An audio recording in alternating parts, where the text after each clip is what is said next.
Good evening, everybody. Welcome to Dan United. Welcome. We've got some news tonight. There is news broken today that Carlos Baleba is a no-go area for Manchester United. You know something? The things you are always the hardest things to achieve. Look at me and Mrs. Robinson. Never thought I'd bag that one, but boom, got that. We've also got news on Casemiro, as Jarl has alluded to in the comments before. We've got news on Joe Bellingham and why I think this is just ridiculous news. We also have news on other players, Semenyo being one of them. But first and foremost, welcome to the show. If you are new, make sure you hit the like button and the subscribe button. We have got the England game on in the background for the final. I say the final, I mean, Jesus Christ. I'll be honest with you. I love England. I'm a proud Englishman. But games like this, the group that we've been in, it's just been so boring. I can't be arsed with it. 0-0 at the moment, but we'll keep you updated with that. But first and foremost, I hope everyone is well. I hope you're all doing fantastic. It is Tuesday, worst day of the week. And it was a bad day today for Manchester United because we had the news about Baleba. Now, I'm going to go through it, and I'm going to tell you why I don't think it's bad news. I don't think it's bad news. I think it's interesting news is what I think. So Brighton have made it completely clear today they have no plans to cash in on Carlos Baleba this side of next summer. Suggestions that he is unhappy and pushing for a move have been played down. Well, why wouldn't they say that? Owner Tony Bloom believes it will not only be United in the hunt for his signature when we get there next summer when they do decide to sell. So I looked at this today and straight away I went, come on. But you know something? Actually, there's more to this. There is more to this. Brighton reportedly have said they want around 104 million to sell Carlos Baleba in the next transfer window, a price that United were not willing to reach anytime soon. And yeah, okay, let's sit here and let's go boo fricking who. That's a lot of money. That's a ridiculous amount of money. But things have already changed. We know, shot there. We know from the summer that Brighton even refused to put a price tag on him. You know, United went in there supposedly with a £55 million bid, and Manchester United were absolutely laughed at for that. But I think this is changing. I think there is movement here. I think the fact that the club in October are coming out and saying, no, we're not. He's happy here. He's happy. Yeah. We can tell by his face. We can tell by his performances that he's happy here. I think there's so much more that's going to come off this. Now, what I will say is the fact that Brighton are having to come out and say these things already changes what I think Manchester United fans have been used to. This to me says, ball in the box. No. This to me says that Manchester United are doing their work before January's even here. They're doing their work before December's here. We know the midfield is nowhere near good enough. We know that there are so many issues. And I think, can all agree here that the midfield at the moment is what is really holding Manchester United back. We've seen it so inconsistent. We've seen different variations. We've seen Ugarte and we've seen Casemiro partner Bruno Fernandes. I think there's going to be a bit of news coming from this. And I think as the weeks go on, I think we're going to see more and more. Let me go through some of these comments before I crack on with the show. So Luke Chapman says, Sam Hoskins becomes the fourth player to score 100 goals for Northampton Town. Fantastic, Luke. Giles says, Rob Dawson, this guy is the biggest clown on the planet. Can we send him to the North Pole? Santa needs a worker. Casemiro to be offered a new contract beyond this summer. I'll go into that in more detail in a bit. Chappie, good to see you, my man. I hope you are well. And yes, remember to like and subscribe and also share. We've also got Anthony in the house. Evening, you lovely lot. And evening, Dan. Evening to you, my friend. Wah, ha, ha, ha, ha. Getting my vocals ready for Saturday with Kev. Welcome, wah, ha, ha. Good to see you. Chappie comes in and says, Mrs. Robinson should have gone to Specsavers. Are you kidding me? You think this was an accident? Andy, good to see you. Lucas, good to see you too, my man. Really good to see you. I haven't seen you in a while. I hope you're doing fantastic, mate. Not been a great season for you boys at the moment, but hey, Nuno's there, so you never know. It might change around. Steve-O, good to see you. Jamie, good to see you. As you'll see, my co-host isn't actually here tonight. He has a night off. We have agreed for Monday, Wednesday, and Friday for Kev to come in, and he says simple. No Joe, please. Evening, Dan. Evening, Legends. Warbzo is also here. Still think it's insane Brighton have the audacity to pay a so-called £100 million player 12.5k a week. And it's ridiculous, isn't it? And of course, George, you're mate. Good to see you, mate. I hope you're well. Baleba no more than 60, says Andy, and Casemiro is still our best player as of we'll go into that. We'll go into that. So Here's why I don't think that the news about Baleba is as bad as we should suspect. There are so many factors that are going to come into play when it comes to the January transfer window. And do you know something? I will sit here and I will tell you now that when players go away on international duty, weird things happen. Baleba is due to jet off for Cameroon. Who else plays for Cameroon, by the way? A certain Mr. Brian is due to set off there before Christmas for the AFCON. Now, in that time, he's going to be away for roughly a month from Brighton. I tell you what, guys. I tell you what. It's the time away from a club that makes a player go, do you know what? I wouldn't mind it, though. I wouldn't mind it, though. And we've all seen it. We're all football fans. We've seen it happen so many times when players go on international duty, and when it comes to coming back to their clubs, they go, do you know what, lads? I ain't fancying this. It all boils down to what Manchester United want here, and it all boils down to just how serious Manchester United are here. If Manchester United want Carlos Baleba, January is the time they're going to have to go and put their money where their mouth is. Not putting it on the credit cards, cold, hard cash. And the simple reason is, as Tony Bloom says, it will not only be United in the summer that will be in the hunt for his signature. Manchester United have to get a steal on these other teams. At the moment, you look at the other clubs in England at the moment, Newcastle, City, Chelsea, Liverpool, Arsenal. All of these teams' midfields are settled. They are happy with the midfield they've got. They will continue this season with what they've got. If there's anything that they're looking at, it would be a summer target. This is where Manchester United have to steal a march. We have to be big enough and bold enough to go out there and say, right, Baleba, if you want to come to us, we're going to put the money down. You come and you make it so. The whole thing about Manchester United players, Manchester United only wanting players who play for them, it isn't a secret that this guy wants to come to Manchester United. We all know that. We've seen all of the rumours. We've seen all of the reports. So I think Manchester United here have to absolutely go for it. Absolutely have to go for it. Let's go through some more of these. He says, so Wahaha says, I watched some of Cameroon against Angola yesterday. Was it 0-0? I didn't see the score. Kev down the pub again. I don't think he is. Or actually, I'll check down the comments. He might be.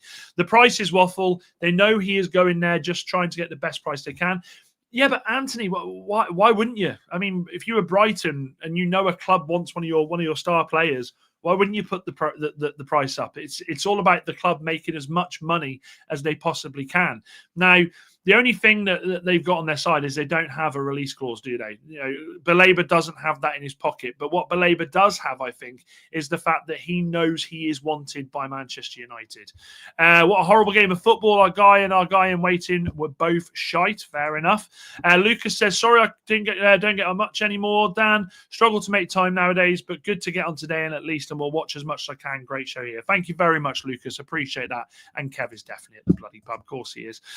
Jamie says, do you really think the midfield is bad, or is it Ruben's formation and run players in the formation? Well, regardless of who we play, regardless of what formation we play, this doesn't work. It doesn't work with the midfielders we have. And we don't have enough. Even if we were to go to a 4-3-3 or a 4-2-3-1, you don't have enough depth in that midfield. Yes, you can argue that Mainu doesn't play football, but even if Mainu was to be playing week in, week out, you still only have the three central midfielders there. You've got Kone waiting in the wings, which is fine, but the midfielders we have at the moment, talking proper midfielders. Midfielders by definition, central midfielders, is simple. It's Mainu, it's Casemiro, it's Agate.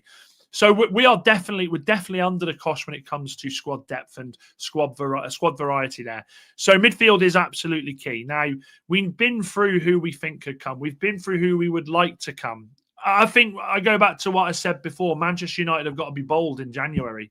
They've got to be bold and they've got to put their money where their mouth is to risk, instead of risking this player in the summer going elsewhere. I would hate it if Baleba was to line up for Liverpool next summer. I'd hate it if Liverpool were to go, do you know what? We'll slap down the money. He'll come to us. We're probably going to be league champions. Boom, there you go.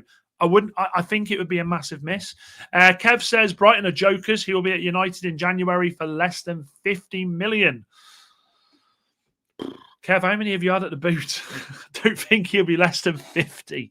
I'd love it if he was less than 50, but Carlos Baleba, if he comes to United, regardless of the poor form that people say he's in at the moment, regardless of the fact that we know a lot of Brighton fans are saying his head has been turned by United, I don't think it's 50 million. I think if we were to sign him, I think we'd be looking at England on the attack here. Ball comes in the box, overhit. I think if he was to come to United, we would be looking, I think, around about 70, 80 million that we would pay for him. The 105 million, I got no problem with them quoting that, because that's their highest. That is what they want. That is their highest that we have to go to try and get there. Which means that there's always room for maneuver here. We can move things around a bit. We can make some moves. I mean, look, in January, I'll be honest with you, this is me talking as a fan, not as anybody who has ever had any interest in becoming director of football or have any knowledge of a director of football. But we know that if we bring a midfielder in, Kobbie Mainoo is definitely going to want to leave the club. So why not say to Brighton, right, we'll pay you 70, 80 million. We'll give you Kobbie Mainoo on loan for the rest of the season. I wonder what they'd say to that. I wonder if they would look at it and go, do you know what? That gives us a chance to have a very, very good midfielder until the summer, where we will go out there and we will work out what we want. And look, Brighton always have a plan B. Brighton have a plan B, C, D, E, F. With the scouting network they have, regardless of the Baleba situation at the moment, they will have players out there they're already looking at. Good lad Kev says, Andy, have one for me, and he definitely will. And Ronnie has just scored, apparently. Christ almighty, that man. Lucas says, don't see the hype fully with Baleba, to be honest. Definitely a good player, but I reckon there's better value out there. And there is. There is better value out there. It's whether Manchester United are willing to utilise their scouts to do so.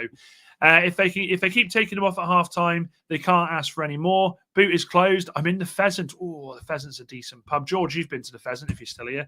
And 70 million for Baleba is what Anthony's saying. 70 million, that's fair. I think 70 million is a fair price. I genuinely do. Now, with the silly season about to start hitting us, and I'm not talking about Christmas, I'm talking about the closer that we get to the January transfer window is where we will start to see the rumours. Oh, it's 1-0. Anthony Gordon, is that? Anthony Gordon. Of all people, that little rat just scored. I can't stand him. I can't stand that man. Can't stand him. Where was I? So with all the silliness coming in, I hate Anthony Gordon. With all of the silliness coming around, we know that with regards to the fact that we have been rejected by one club about a player, there's always going to be links to other ones. And we know the Adam Wharton ones, and I will go into the Adam Wharton links. I think he's offside there, is he? But the one that we've been linked with today, which I can tell you now categorically will not happen, is Jobe Bellingham. So we have been linked with Jobe Bellingham. I know that he signed for Borussia Dortmund. I think it was a club record for them at around about 30 million. This kid's been there, 8 games, 9 games? Yes, we've got problems apparently. Well, we haven't got problems. Borussia Dortmund have got problems with the parents. Apparently the parents are too involved. And I hear the rumours that one of the, I think, even burst into the training room, didn't they? Because he wasn't being played enough. But I would have been interested in Jobe Bellingham after another season at Sunderland.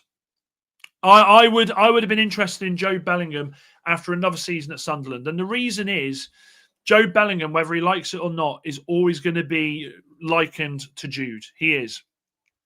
I don't want Manchester United paying stupid money. And look, we would have to pay 40, 50 million in January for him, because Borussia Dortmund, as we all know, we know this more than anybody due to Jadon Sancho. We know that he would cost 50 million easily. Now, for 50 million for a lad who can't really get into the squad, into the Borussia Dortmund squad, yes, he plays under 21 football.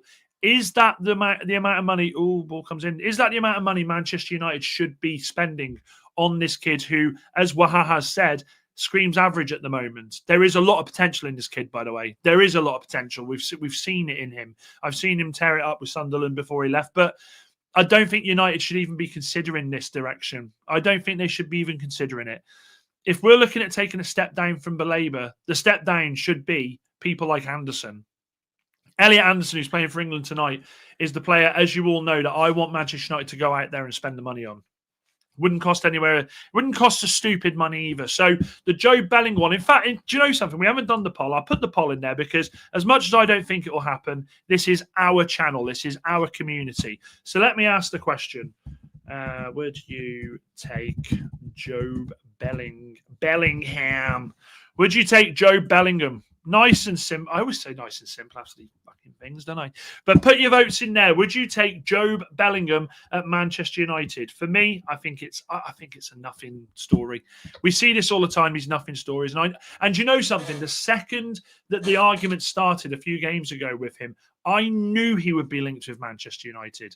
If Manchester United wanted this boy so bad, they should have gone and got him in the summer for cheaper. This would be a ridiculous bit of transfer for Manchester United to do. Why would you go out there and spend 40, 50 million on a lad that you could have got for probably 20 million in the summer? It just spells ridiculous money. Spells ridiculous money. Cut the hair, Anthony Gordon. I can't stand Anthony Gordon. He's probably a lovely bloke, but I just can't stand him. Who would we pair Baleba with? We're going to need someone really creative if we're sticking with that two-man midfield. Warbs, though, I'm not really concerned about who we pair him with until next season. If we were to go out there and get Baleba in January, for anyone who wants to clip, if we were to get Baleba, we know that regardless, the transfers in the summer will be to combat who we put next to him. It's going to be a case of Baleba and Bruno Fernandes if he comes in January. So I don't think we need to concern ourselves too much with it. You won't be saying, no, I purposely didn't say it last night. If you watch back last night when I saw Queen Sophie was in the chat, I did kind of go, not my favourite. Nice pub. Yes, George knows game. God knows, stay away from that Bellingham family. And actually, I think the parents are split up today. There you go. Bit of EastEnders for you. Jobe screams of average. Jaden, who definitely can't be a player. Can't be a player because his brother is good. Headlines again by his family to make Borussia Dortmund play him. And this is it, isn't it? This is the problem. I'm sick to death of I feel like, and we've seen this so much. We've seen it as a United fan base with Rashi. We've seen it with Rashi. Family mixed with a player's career is a disaster. The biggest one's Rabiot. Rabiot's fucking mum is his agent. I mean, what does that tell you? So, I'd stay well away. Anthony says, a risky average player for Dortmund. We have fallen for that one before. Stay the absolute fuck away from it. I love that comment. We do need to make sure we stay the F away from it. What have we got here? Is this a penalty here? Have I missed something? Oh, no, it's not. It's a yellow card. Sorry, boys and girls. Can't take Jobe if he can't handle it at Dortmund, says Jarl. I agree. Look, we signed someone who was tearing it up for Dortmund. Why the hell are we going to sign someone who's not really got there yet? Chappie says he's playing in a weaker league than the Premiership and can't get in the side. Andy says, watch Jobe last year. He is not good enough. I mean, he was young. He's still young, isn't he? He could turn into a very, very good player. Lucas says, I watched Jobe for Sunderland a lot last season. Very good number 8 in their midfield. Different play style to his brother, so shouldn't be compared. Can't see him at United, though. Nothing story, in my opinion. And I agree. But look, as Jarl will attest to, when I see the news, that's why we do this channel. We have to discuss it. This channel is about us talking like we were at the pub and just having a good eye conversation about football. And if this news is up there, then yeah, fucking right, we'll talk about it. Akko says, when a player is moaning about playing time in a club in Germany with 0 defeats this season, he's automatically not an option for a team with 200 problems. 200 problems. Where are 200 problems? We're not that bad. And if Manu can't get in, then how can Jobe get in? And this is the thing. Imagine that they did bring Jude. I'd love them to bring Jude. Imagine they did bring Jobe Bellingham over. His parents would have a fucking nightmare. They'd be fuming with United. Absolutely fuming. So let's move on. So the other bits that have come out as well, and look, this, again, it could be a nothing story, but there are reports. This comes from Peter Hall. Where is he? I can't remember. Oh, Daily Mail. He's come out and said that Manchester United favour Adam Wharton over 100 million bid for Carlos Baleba. Now, Manchester United are in between a rock and a hard place with these two midfielders because you've got Baleba on one hand, who, guess what, is worth apparently 105 million. But then you've got Wharton on the other hand, who is at Crystal Palace, who has 4 years left on his contract and has something that Baleba doesn't have. Something that makes him far more expensive than Baleba. English tax, yo. English tax. It's a thing. It's a thing. If your passport is English, you are going to have more money put on there. Crystal Palace, I don't think, are in any hurry to sell him. We know that.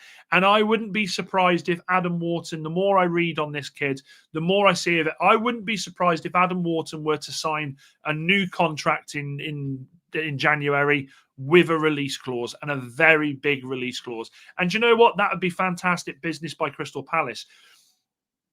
But I'm not going to lie to you. I don't think there's a problem with Manchester United being linked with these players. I don't think there's a problem with Manchester United wanting to go out and get these players, because guess what? These two players are 10 times better than what we have in the midfield at the moment. We spoke about there being 4 or 5 options available. Oh, Harry Kane with a shot. We spoke about there being 4 or 5 options available to Manchester United in the midfield. Now, that's just us. That's just us, the fan, looking out there ourselves and going, this is what we wouldn't mind. Yeah, some of them are linked. Manchester United have got spend hundreds of thousands, perhaps millions every year on their scouting department. We know that we're weak in that midfield. So I would expect Manchester United to do the right thing now, and I'd expect all of the scouting department to be going out there and seeing what is out there. I can't help but say that Manchester United missed out on Richard Rios this season. Richard Rios, who went to Benfica in the end. That was the midfielder we should have gone for. 22 million, I think he went for in the end. But I do expect Manchester United, and I've seen a lot of the journalists come out and say it. Ball breaks there. I've seen a lot of the journalists come out and say that Manchester United will be going in for a midfielder in January. Now, there is the opposite side of the coin here, and people have asked, but how are Manchester United going to be able to afford this? Is this going to go on the credit card? Is it going to be the instalment route? Well, straight away, Manchester United can cash in on Marcus Rashford. Barcelona absolutely love him. And you know something? I wouldn't have a problem with us doing that. Manchester United also have got the final member of the bomb squad who looks like he will be leaving in January. That's Tyrell Malacia. Looks like Galatasaray want him. So straight away, you've got 35, 40 million there. You're saving money on wages. There is, if you look at the bid that we made for Baleba before the window ended of 55 million, there is money. There is money there. I think if we sell the players early on, if we get the Rashford deal done early on, we could easily see a January where we've got 70, 80, maybe 90 million to spend on players. So I kind of look at it and I say, Manchester United have to do something that they've not done for a long time in January. The last big signing in January for me that I looked at and I went, this is a player that comes in and changes everything. Wout Weghorst. I thought that I'm joking, of course, although he did win a Carabao Cup. Bruno Fernandes, when we signed him, that was the last big one for me where I went, bloody hell, we've done some business here. United in the past have signed some absolute superstars. They have. Luis Saha coming January, Patrice Evra, Nemanja Vidic. Then, of course, as I've said before, that's a hair there, Bruno Fernandes. When we tend to sign in January, if we get it right, they go on to be absolute legends for the club. So I think United have to do what I said before, and that is steal a march on other clubs. You know, England breaking. Anthony Gordon, not him again. No, it's all right. It's 1-0. 1-0. England, by the way, qualified tonight, which is just, this is why I don't want to be one of those fans and say, I love watching England. I'm a proud Englishman, but I can't be arsed with these internationals. And the reason being, we're about to qualify, right? We're about to qualify in October for the World Cup. And who have we had in the hardest team in our mini league, in our table, was Serbia, who we absolutely pumped when we played them. These qualifiers, these qualifiers are just worth nothing. You may as well put teams like England into the World Cup and say, right, the rest of them fight it out, because I don't see the point in Latvia being there. I don't see the point of Andorra being there. San Marino, God love them. When they score, we all celebrate. But why are they there? They're never going to qualify for a World Cup. It baffles me. And yes, you can say, but it's the love of football, the David and Goliath, but it's just boring, man. Boring. Wahaha says, I wouldn't trust a word coming out of Barcelona. Barcelona, yeah, I can see what you're saying, but Barcelona, man, they love him. Wahaha, they love him. You know, we had the first 2 games where everyone went, oh, it's not going well for Rashin, and he's banging form and for ball in. Oh, Kane really gets to it. For me, it's for me.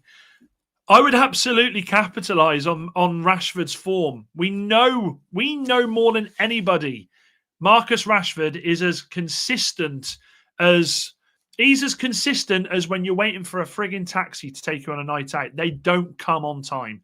His consistency is ridiculously bad. So we should absolutely cash in while we can. If it was me and I'm United, 1st of January, I'm saying, how much did we say, Barca? We say 34 million. Give us 25. Give us 20. No, your friends. Give us 25. He's all yours. We get rid of the wages. We don't have that awkward conversation if we get to bloody January and he's bang out of form and they go, do you know what? We wouldn't mind sending him back. Do the right thing. Do the right thing. Do the right thing. Anderson has been playing quite well, but again, it's Latvia. But I love Anderson. I think he's a quality player. How are we looking on the vote, by the way? So 69% of you, that's telling. 69% of you have said you would not take Jobe Bellingham to Manchester United. I'm so glad you said that. I'm so glad you said that, chat. I really am, because I really had a worry that you were all going to say, well, he's related to Bellingham and, maybe there's this weird situation where in years come they want to play football together and No. We don't want him. We don't need him. That ship has sailed. Off you go. What's happened to Kone, says Andy. Kone got really badly injured in an under-21s game, Andy, and it took a while for him to come back from that. It was a really, really dangerous injury. He was out for a while, but he has started to make steps to come back. So Kone, as I said in the pre-season, we shouldn't be hanging our hat on Kone. We shouldn't be sat here now this season saying, get Kone in the team. He's the answer. I think we dropped a bollock with him. We should have played him on the tour a bit more. I think we should have actually given him some appearances. But he's still young, and I think that there's plenty of time for him to come through and do what he's doing. What have we got? Kev says, unless we are top 5 by January, there will definitely be players coming in. And that is a really, really good comment, Kev, because we do know Manchester United do have a habit of doing that, don't they? Oh, well, they're doing it right now. They don't need anyone. Make no mistake about it. Manchester United in January will need players. The season has started very, very, very weirdly. It's a weird start to the season. And whereas once before I looked at December and went, you know what, we'll be all right in December. Then you realise we've got Villa, we've got Bournemouth, we've got Newcastle. So I think we need to get through December and then we need to look at getting those players in. The midfield needs beefing up. There's no doubt. Saka's just going to have a free kick. Let me just have a quick look at this. Saka on left. One arm goes up. Definitely going to go for the shot. That's a terrible free kick. That's a terrible, terrible free kick. I stopped talking to you lot for that piss poor effort. Ball comes back out. Hang on a minute. I'll stick with it. Hang on. England. Declan Rice. I love Declan Rice. All right, to Saka. This isn't even a watch along, but I'm intrigued. Let me just have a quick look. I mean, Anthony Gordon. Alarat is on the ball. No, I'm not even going to. I can't be asked with that bullshit. Yeah, I'm just looked away now. Now they're on the attack again. Ball in the box by Rice. Back post. Kane. Oh, I can't be bothered with that. They won't love him when it's time to buy, says Wahaha. Well, this is why, again, Wahaha, this is why I'm saying Marcus Rashford needs to be done 1st of January. Do not give them the opportunity to realise what they're buying. All ball comes in. And that is horrendous.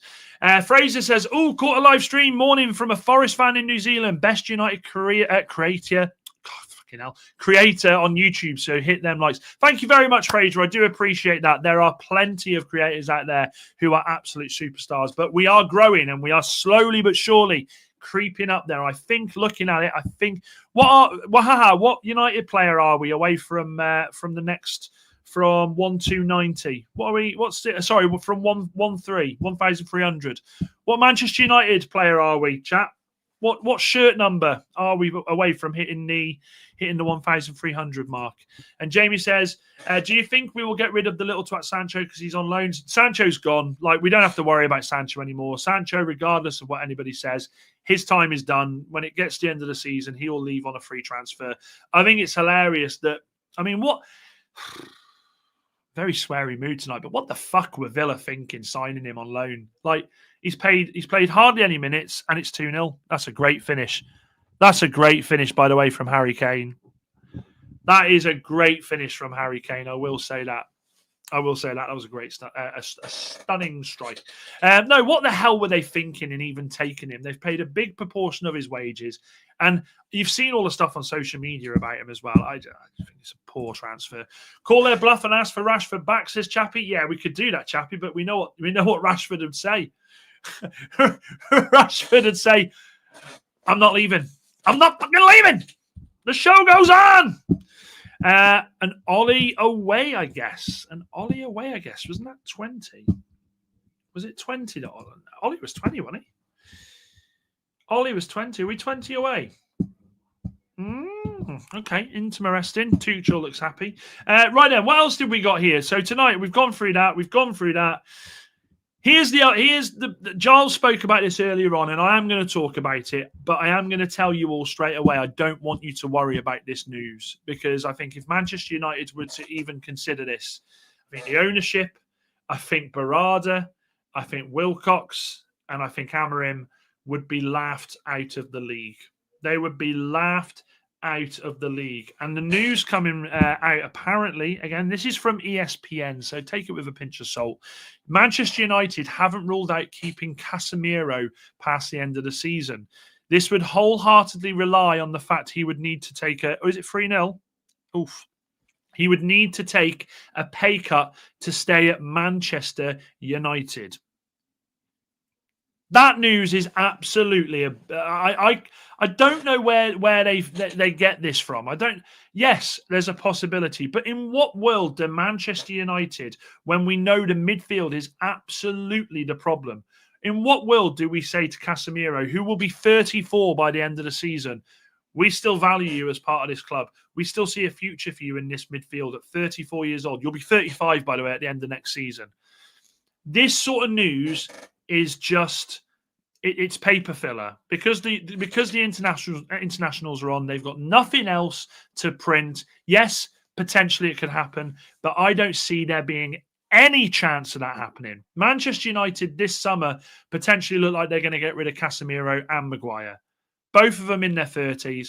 Both of them, you would say, no longer going to be part of the long-term project at Manchester United, which, by the way, is looking more and more like they're trying to bring the average age down. They're trying to bring young, hungry, proven players into this squad. So when I look at that, I just think to myself, it's just absolutely abysmal. Manchester United, apparently, this is where ESPN completely bollocks themselves. His current contract runs until 2026, and United have an option for an additional year, though exercising it means retaining his high wages. You've answered your question there. You've answered your own. You've completely made yourselves look morons. So I don't see there being a world where Casemiro. Oh, there's a VAR here. Hang on a minute. Could England get out to 10 men here? I don't know if anyone saw that. Has anyone seen this? I don't know what's happened here because I was talking. Let's have a look. We'll have a look. Of course, we'll have a look. I can't see. They've covered the bloody screen. Has anyone seen what's happened here in the England game? Dead on half time as well. Right, hang on. That's not a penalty. There's no way they're giving that as a penalty. There's no way they've given it. There's no way they've given that as a penalty for England. I can't believe they've just given that as a penalty. Oh my days, that is absolutely abysmal. That is absolutely abysmal. So I tell you what, we'll put it to the chat whilst I'm just laughing at that completely hilarious decision here. Nice and steady. Does Casemiro stay on for a year? For a year. Does Casemiro stay on for a year, guys? Nice and steady chatting there. Let's have a look. I mean, I'd like to. I am hopeful that I am going to see 100% no here. I already see a yes. Somebody's really. Somebody's got to be bantering there. Somebody's got to be battering. Put your vote in there. Somebody has said yes. Harry Kane steps up. He hardly ever misses. It's against Latvia, and England are in the World Cup. I don't think you even need to watch the end of the game now, guys. You can just watch this beautiful face talk about how Casemiro is nowhere near good enough to play for Manchester United. What else have we got? So, off topic, I know, guys, says Steve, but does everyone know we've got Michael Oliver refereeing against us in Liverpool, against Liverpool? Yeah, I'm not asked. I don't care. Like, Steve, it doesn't bother me at all who we've got refereeing. All referees in the Premier League are abysmal. There's not many, is there? There's not many that you look at them and you go, he's good, he's great. They've all got their flaws. They all rely too heavily on fucking VAR to get them out of trouble. They've all got linesmen who still don't put their flag up straight away when something is offside. All the referees are just as bad as they are. I can only see 128 here. Someone off-site telling me it's exactly 120. I hope it isn't 1280 because I was 1285 at the start of the night. I'd be fuming. Joe, good to see you. Hope you are well. Casemiro's playing okay, but he has to go. It's time, says Steve. Wahaha says, hey, Joe. Casemiro is the highest earner, isn't he? Definitely needs to get gone. Yeah, there is no world where this makes sense. And I feel for Casemiro because this would not be celebrated. You know, you imagine it, that they do the whole media thing and he's on for one more year. The place, honestly, United fans would lose their shit. United this summer are on the verge, I feel, of another rebuild, of a bigger rebuild than last summer. Because let's deep what is going to happen this summer. Bruno Fernandes is probably going to go. Casemiro will go. Harry Maguire will go. Malacia will go. I think Luke Shaw could potentially go. You've also got Dalot, who I think's on thin ice with Manchester United. That's 6 players. You've also got Rasmus Højlund, who's out on loan at the moment. That's 7. This summer, you could potentially see Manchester United see a lot of players leave the club. And with that, means that we will have to go out there and replace these players. Now, will Manchester United be able to go out there and replace every single one of them? Hell no. Hell no. Absolutely not, they won't. But what Manchester United will be able to do is, I think, utilise youth that's coming up like they've tried to do this season and push them forward. Is there a world where we see Mainu be one of those players that get more game time next season? I'm not so sure. Penalty for England, yeah, we've got through that. I'm glad Lucas agreed. That was one of the worst penalties I've ever seen given.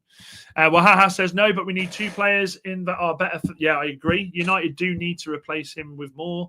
Who said yes? Yeah, do you know what? 14 votes, 86% have said no. There's 14% of you that have said yes. Do the right thing. Pop in the chat. Pop it in the chat that you were bantering. Pop in the chat that you were bantering, and I will forgive you. The whole community will forgive you. I just don't want to live in a world, guys, where there's somebody watching this that's saying, yeah, I think he stays for another year. I don't want to live in a world. It doesn't happen for me. I can't for me. All refs hate United, says Kev. So do other clubs, mate. Ronaldo with another. Big Ronnie. Evening, Joe. Evening, Carl. Good to see you. Remember when Angel Di Maria made Michael Oliver a superstar? I hate Di Maria. Casemiro, Shaw, Maguire, Dalot are all okay. Okay is not good enough. Move them on. Anthony, I could not agree. I could not agree more. It's got into his head, and he's been shite ever since. Is there any decent refs out there at all? Says George. There isn't. There isn't. Though, is there? Like, do you know what? I saw a video the other night, and it was a Legends game, and I thought there is the greatest referee ever to have played to ref the game. Kalina. Oh my God, Kalina was just the epitome of superstar, absolute superstar. I loved him. I get it because of right now he's still the best midfielder we have. Yeah, he's done well. And I think George has alluded to that. He's your best midfielder. We're not delusional, George. What I'm trying to say here, okay? Let me land on this. I'm not saying throw him out the club tomorrow. I'm not saying let's get rid of him. But what I am saying is, if we as a club re-sign a 34-year-old player who will be 35 by the end of the contract, if we re-sign him for a year, and we rely on him to be the man who's going to take our midfield forward, we are in worse trouble than anybody can anticipate. Yes, he's doing an okay job at the moment. Yes, you'd probably say he's the best central midfielder that we've got. But Manchester United need to make sure that coming next summer, we don't need to even be considering thinking about this guy being there anymore. We need to be bringing players in that will move him on and better us as a team. Casemiro, as a footballer, man, I mean, one of the best CDMs to have ever played the game. Like prime Casemiro at Madrid, just unplayable. I voted no, says Wahaha. Good. That's why it's here. 88% of you now saying no. That's good. Evening, Ben. And as Ben says, make sure you hit the likes, click the bell, and subscribe. Make sure you do so. And Carl says no, Casemiro can't stay any longer. Neither should Maguire. Hey, Ben. Ben's getting loads of welcomes there. Binder needs to go too. Yeah, Binder will go because we'll get Vitek back next season. Some would say Fernandes can move on. Yeah, I do think that he will go. I think Fernandes will go at the end of the season. I think that's already starting to happen now. Bruno is the problem, as Andy has said there. How much is he on wages? Can you imagine the effect he can have on the young midfielders that come in? Yes and no. Yes and no. Yes and no with that though, George. I love Casemiro, but I think what we're looking at here is he's been with a lot of the young players for the last 2 or 3 years anyway. You're not going to keep Casemiro on for less than 200 grand. He's on 350, I think, at the moment. I think he's on 350. There's no way Casemiro says, do you know what? I love it here. I love it in rainy Manchester. Chuck me 120, I'll stay. He would still want big money, and Manchester United shouldn't be willing to pay a bloke who's 34 that much money to stay at the club. They just shouldn't. You know, we're trying to bring that wage roll down. I don't think it makes sense to do so. Not when you can look at players like Elliot Anderson, not like when you can look at players like Adam Wharton and go out there and spend the money, and their wages combined probably be the same as what Casemiro's on. So he's a world-class player. He's always been a world-class player, but I think the time's up for him with that. He'll be another Phil Jones. Why are you saying have I let him have another? Have I let him have a day off? Kev, they're gonna start making you think. They're gonna start thinking that I'm working you to the bone here. His class, there's no way around it. Let's see how he does the rest of the season. Wahaha. I don't want to dwell on Casemiro anymore. I feel like we're talking about Casemiro far too much. Casemiro will stay until the end of the season, and he has a big part to play for Manchester United. But like I said yesterday, and I stand by it, we had two scenarios this season where Casemiro has let Manchester United down. The first one being, no, he hasn't let us down. That's wrong to say. But there's two uh-oh moments. We'll go with that. Two uh-oh moments. The first one was against Chelsea. Now, yes, you could argue Amorim should have took him off after the first yellow card. We were a man up, and we should have absolutely taken him off and go straight for it. We should have gone straight for it, but we didn't. So you could put that on Amorim. But it was just stupidity from Casemiro to do that second challenge and give the referee an option to book him. The second one, the uh-oh moment, was against Sunderland. You know, we're 2-0 up, we're flying, we're fine. And then there's that lazy, laborious challenge, the tired, clumsy one. And luckily this time you saw Amorim go, Cassie, off, Agate, get warmed up. Menu, get warmed up. We need to remember that as much as he's been world class, he does have these moments. His legs will get more and more heavier as the season goes on. Let's not forget, Casemiro has just played 2 90-minute games for Brazil. One of them was a friendly. What was the point in that? So this midfielder that we're all excited and we all think is world class. This guy's going to be knackered. So I want him to stay the rest of the season, but I think after this season we say thank you and we wave him off into the sunset as we still should. George, I used to work with George Kev, absolute superstar. One of the greatest guys I've met. He's a fucking hero. Love him. If he earns it, he earns it. If he doesn't, off you go. Jesus Christ, he's laughing all the way to the bank, and he is. Yeah, and again, you're not gonna go against him, are you? If you're offered that much money, you're not gonna say no. I don't deserve that. I should be on less. Dalot tops my list to be booted out, but Amorim loves him. I think Diogo Dalot will go at the end of the season. I think there's a big chance. I think clubs like AC Milan still like him. There's clubs in Spain that want him. It wouldn't surprise me if he went. It wouldn't surprise me if he went. He's let us down, yes, but he's kind of dumb. But we knew that before we bought him. Yeah. Look, I don't know why we're having this conversation, chat. Like, you never fail to amaze me, guys, in a good way. I mean, but I was looking when I was doing the notes for the show tonight, and I thought we'll talk about Casemiro for a couple of minutes. I saw Jala put a comment, but the fact that we're fighting like this, we're not arguing, but we're fighting his corner, and he's 34 at the end of the season. In no world should Casemiro be at this club next season. And I can tell you this for free. Any Manchester United fan watching this, bar the one that seems to have, I reckon, voted for lols, this would infuriate every Manchester United fan if come the start of the pre-season next season, we went, here we go, we got Casemiro. And yes, you can say that, but it's different times. Giggsy was in a Manchester United side that was dominating world football.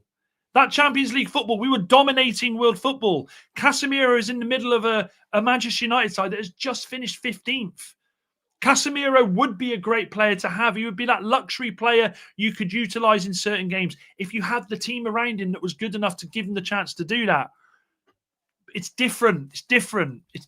I love you, but it's different. Andy, I hope you're coming down. I don't care what Casemiro has done in the past. Dear me. I don't care. And Wahaha, you're right. He does have to be, his minutes do have to get managed by the manager. They absolutely do. I'm trying to see if there's anything else before I went off on that tangent there. I said if he earns it, he earns it. That's fair. Wahaha, that's fair. The Sun newspaper doing what the Sun like to do. The Sun just make me laugh. Doing their best to bring Manchester United's name into Semenyo's interest. Now, apparently United and Spurs and a few other clubs, apparently Liverpool as well, are interested in Semenyo, who has got, with his new contract, a release clause that is triggered has triggered transfer alerts.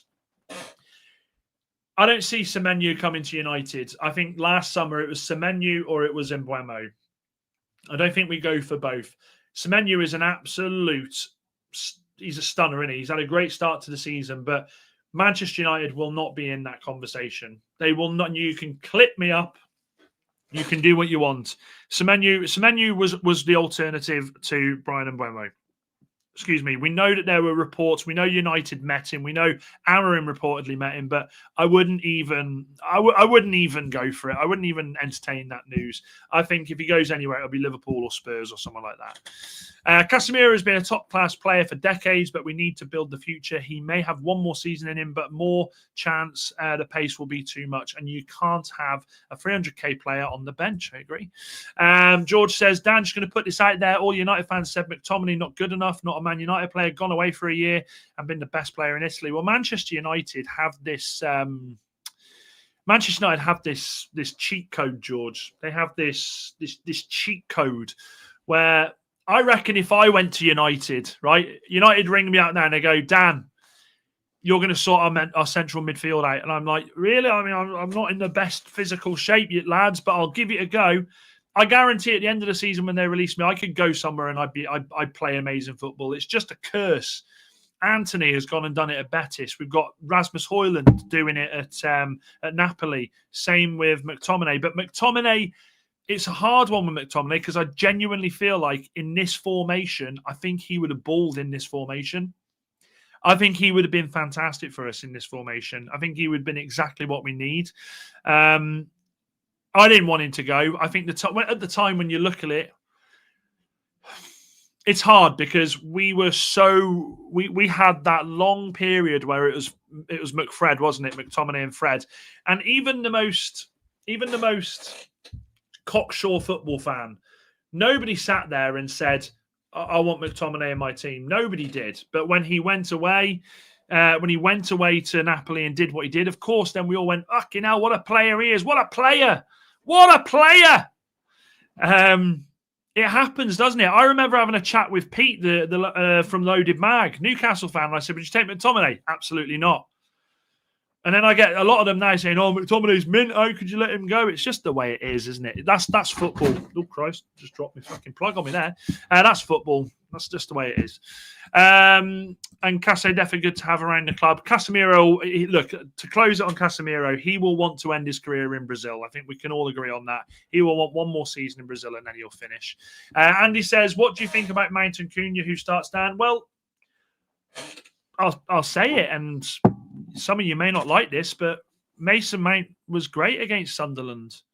Cunha's not struggled as such with Manchester United. I don't think the way we've played football has really helped Cunha. I don't think the formation that we play helps Cunha, but I think to drop Mason Mount would be harsh. He scored a goal in the last game. I thought he was quite up for it and quite open and looked fitter. So you'd have to go with Mount, wouldn't you? Mount, I think he deserves it. But look, doesn't make it a terrible thing that you have Cunha to bring off the bench at Anfield, does it? You know, last season it was fucking Anthony. The difference in the squad changes, doesn't it? Talking about Casemiro's past is like saying Katie Price was good looking back in the day. All goes downhill at some point. I remember Katie Price in the the Maxim Superpower mags. I lost a lot of afternoons to those magazines with her, I tell you. No proper fan ever said McTominay wasn't good enough. I didn't want him to go anywhere. And what else have we got here? Yeah, George, I love you too, mate. I miss you so much. Miss you so much, mate. Honestly, we will get that beer one day, mate. One day. Jamie says, "Do you think Napoli will buy Rasmus, or would you take him back as a backup to Sesko?" Rasmus is finished at United. The only good thing for us is that he's scoring goals, which means we'll get the money for him at the end of the season. So, look, it's sad. It is sad, and I would have absolutely kept Rasmus as backup this season over Xerxes, because Xerxes just isn't getting football. He will go in January as well. We forgot to talk about him. He will definitely go. But Rasmus, I wish him nothing but the best. I wasn't happy we sold McTominay and McFred damaged Scooby. I agree, Randy. But he wasn't working as a central midfielder. Yeah, he wasn't working. Okay, so I take that point, but he wasn't working the way that Ten Hag was playing him. Ten Hag was playing him as a 6. I think Scott McTominay next to an energetic midfield 6, letting him be the 8 box to box, I think would be absolutely fantastic in that formation. But what do I know? And yeah, McTominay was a striker. I remember his debut, man. I remember they joked about him because I think the 2 summers before he made the step up to the first team, he was tiny and then he just shot up. And England are on the attack. No, nothing there. But yeah, McTominay and Højlund. I mean, we will always have to hold it that picture that I adored, which was Garnacho, Mainu, and Højlund. You know, the celebration of the 3 of them. When that happened in that game, was it Liverpool? I can't remember if it was Liverpool. I remember looking at those 3 and going, "That's the future of Manchester United. That is the future." We look at the class of 92, we look at the Busby Babes, and I am not saying that they are anywhere near the talent of those boys. But you look at a group of players, young players that are going to go through it together. That was the moment, man. That was the closest I got to thinking, I'm in love with these boys and I want them to do well. It wasn't to be. And do you know what? It hurts, but football moves on. Football moves on. I've seen so much from Newcastle United fans this summer just losing their shit about Isak, saying he's a rat, he's this, he's that. And I remember saying to him, look, players come and go. The club will always be there. We had it with Ronaldo. You know, we had it with Beckham.